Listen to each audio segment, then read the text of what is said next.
తెలంగాణలో ఇక్కడ అనేక మంది మత్స్యకారులు చేపల వేట మీద ఆధారపడి ఉంటారు.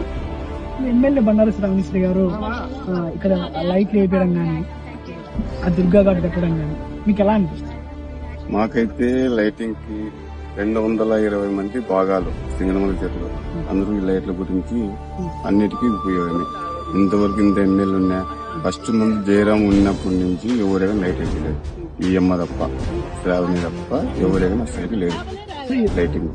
మాకు అదే కాక ఇంకా పార్క్ మాదిరి బాగుంది. ఎవరైనా తిరిగే వాళ్ళు కూడా మాకు లైటింగ్ మేము లోపలికి చెల్లిపోతాం.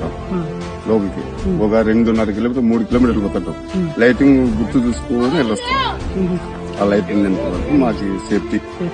లైట్లు వేయడం వల్ల మత్స్యకారులకు ఉపయోగం ఉందని చెప్తాను. ఉపయోగం 220 మందికి ఉపయోగం.